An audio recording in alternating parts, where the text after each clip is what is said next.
So we just paid the toll. We got to go into a lane number 3 here. It's kind of like a ferry almost. And I guess they let a person go one at a time or something.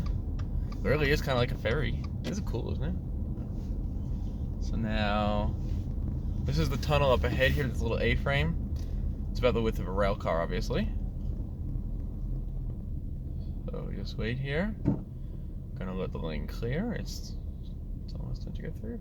Cool. What about coming back? So coming back is like a different window. So this was on the half hour, that's on the hour. Okay. And then it's the same deal the other way, one way.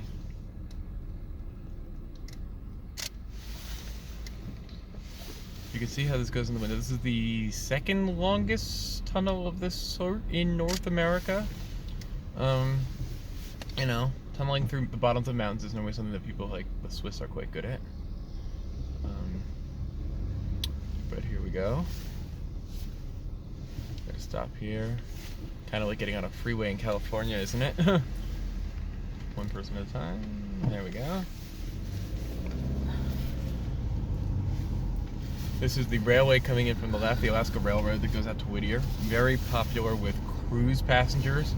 Whittier is a, you don't really bring ships into Anchorage proper. You typically bring them into Whittier and then they turn around. No. So here we go. We're now turning in here. You can see we're going to drive into the railroad tracks here. We're going to intersect with them. And here we go.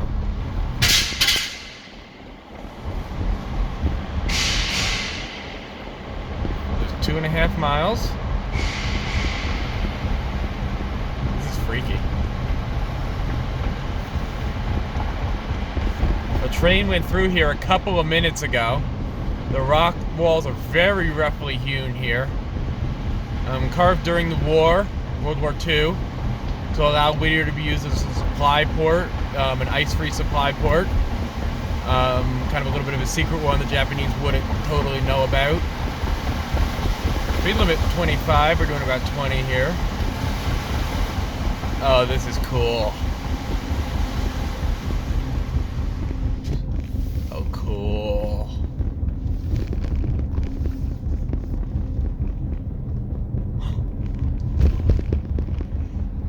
The guy on the Portage Glacier boat that we just took, he said that when they met in the middle, coming from the Whittier side and the turning and arm side, they were only 6 inches off the miners who drove this thing through here. They were so good at their job, even though they were coming completely meeting in the middle. You know, not really knowing where they were, no GPS or sat nav or anything. I'm kind of trying to straddle the rails here. I got the left tire just left to the inboard of the left tie, and then the right tire outboard of the right tie, or rail, not the tire, the rail rather. I think it's definitely designed for double-decker rail cars.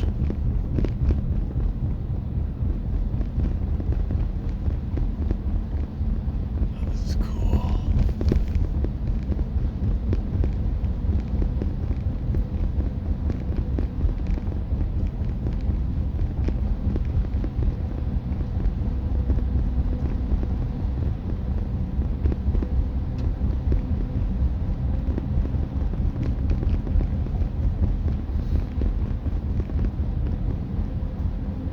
This is cool. Now Whittier is also interesting. There's one building that we're going to see on the other side here that a lot of I think the entire town lives inside this building during the winter. I think it's an old part of the old military base. And everything is internal, all the services are in this building. There's apartments in the building. I think that, we'll see when we get there, but I think that people live outside of the building in the summer. But in the winter, they live inside of it. But this just, you know, gives them access to the rest of the world, too. There's a $13 toll one way. You don't pay to get out, sort of like taking the bridges and tunnels into Manhattan, but it's actually cheaper, and that's pretty scary. But then the exit is free, so you know, you can get out. some turnouts here. I guess if you have a breakdown, you would go over there so that you don't hit the returning traffic or block it for traffic or rail service.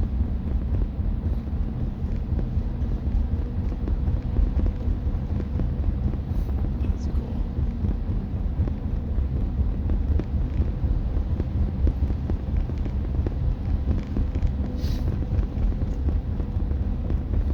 It's relatively easy. We're driving a Subaru Outback, relatively narrow car, but you do get truck traffic, motor coach traffic, RVs and stuff, and I'm assuming it's a little less fun to drive than this is.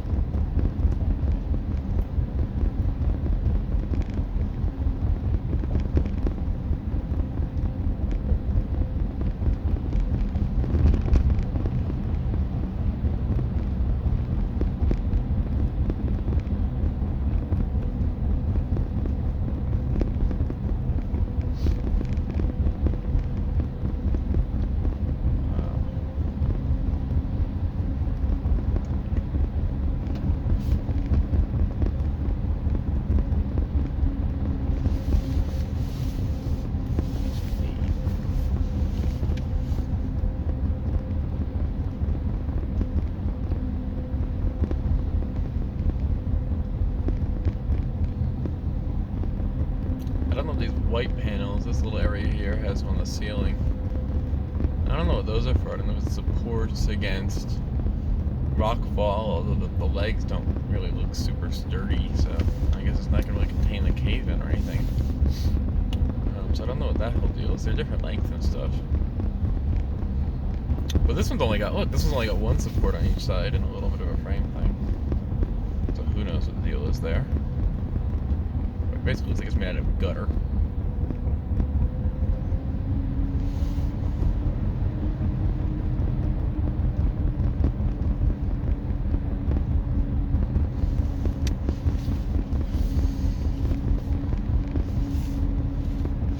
This feels like longer than the 2.5 miles.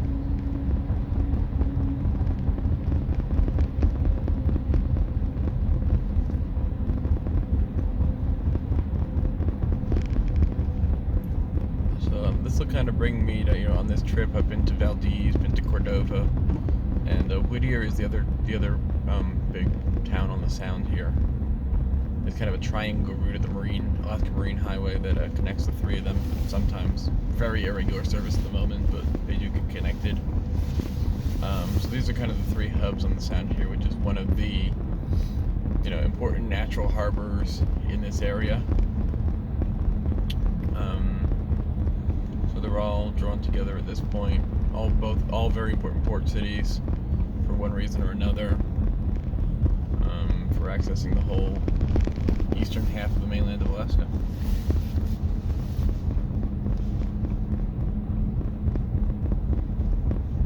Got a blinky light here. What's it say? Keep left when exiting. Evacuate to safe house only when strobe is flashing. Comforting.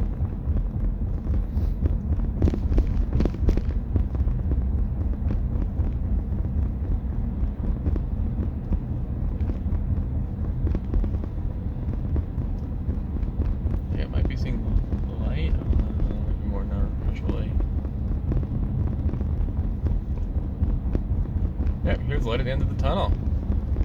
Took us about 9 minutes to transit it, but here we are now coming into the town of Whittier, transiting the Glacier Tunnel, or the Whittier Tunnel rather, not the Whittier Tunnel. So there we go. One more knocked off of the old infrastructure bucket list.